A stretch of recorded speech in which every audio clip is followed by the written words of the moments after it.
My name is Angela Joanna Gordon and I am representing group number 21 for education and research.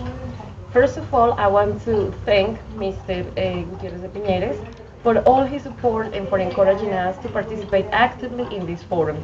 He was always there to answer our questions, to check our work and our progress in this topic.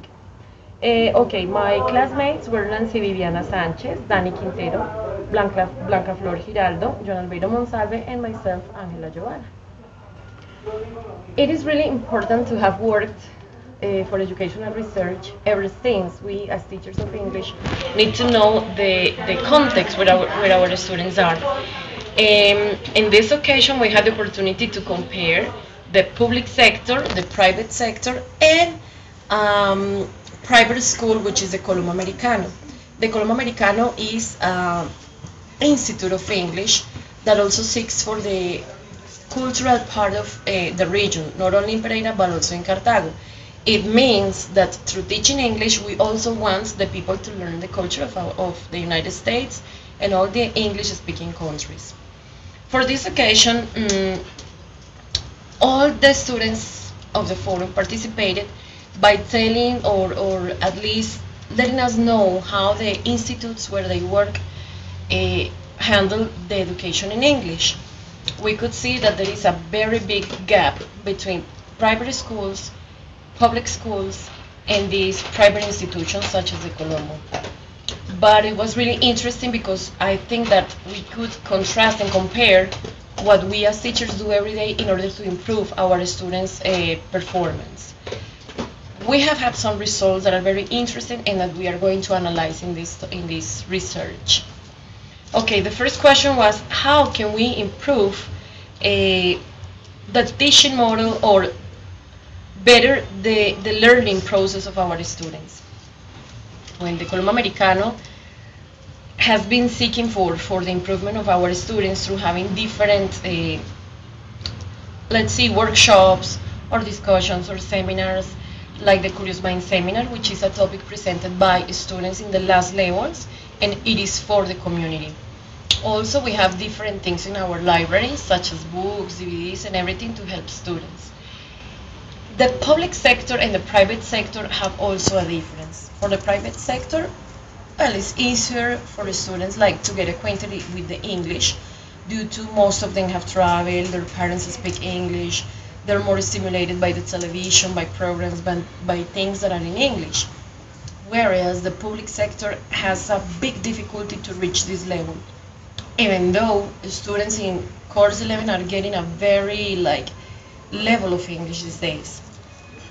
What happens in the public sector is that students are not as exposed as we are, for example, at the Colombo or in private schools, due to they have mostly 2 hours of English during the week, especially on Fridays, and most of the activities are held on Fridays. So the number of hours in English is being reducing these days. Okay, the second question was, how is the bilingual national plan implemented at the private or public educational institution? Well, I have to say that Colombia has been, the Ministry of Education has been making a big effort in order to reach the level proposed by the year 2019. We can say that teachers have been working really hard, especially the teachers at the public institutions, because they need to find appropriate resources to do so. Whereas the Colombo or private institutions, we have more resources, more tools to develop it. In fact, our students, when they graduate, they get a B1 plus level, according to the Common European Framework. And the Colombo has been working really attached to the reference frame in order to get that level. But, well, I know that teachers at some public institutions have difficulties because some of them aren't teachers of English. They teach in other fields, but for any or other reasons they had to teach English in public schools. As I said before, the Colombo Americano is also a cultural institution that seeks for telling students not only the language and the grammar structures, but helping students in sociocultural contexts, which is something that is really important for the students because they know how to interact with the language and how to use the language as a means of communication. instead of just a subject to be taken or a grade to be gotten. Okay, number 3. How is the technology applied at the private or public education that we chose? Well, I have to say, first of all, that in the research that we did, we found a big difference, for example, in big urban areas such as Bogota and rural areas like the ones we have in Colombia. It is evident that we have big differences. For example, the students in Bogota are really stimulated by the surroundings because they have programs in English, they have music in English, they have parents who speak English, they read books, they can go to the movies, they are interacting with the language more often than the students in the rural area. So we found that that is a big difference, and the teachers in the rural area have to look for their best resources to help students. Even though we are using ICTs in class, such as WhatsApp, TVs, software, and many other things that students can take advantage of that. For example, teachers are creating groups in WhatsApp in order to help students get the links in YouTube or on different web pages that can help students improve the results in English. The use of the ICTs in this point is very important because with the use of the ICTs, the students are getting more vocabulary. They're being influenced by other cultures, which is good because you know that the world is changing and we have like a more competitive people nowadays. So students are getting more stimulus in those ICTs that we are using in class. Also, it is important because when students use technology in class, they become like autonomous learners. They want to correct their videos, they want to repeat because they don't like something of their video, so they want to improve. And that is really good because we teachers are helping students grow and be like more conscious of what they're doing.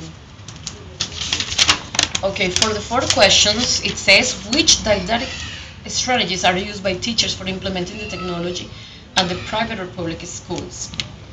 Well, as I said before, this is really important because we are getting new programs through internet to learn English, to practice, to have synchronous programs to talk. There are different things like box of pop that help students like interact with other people in other places, which is really good.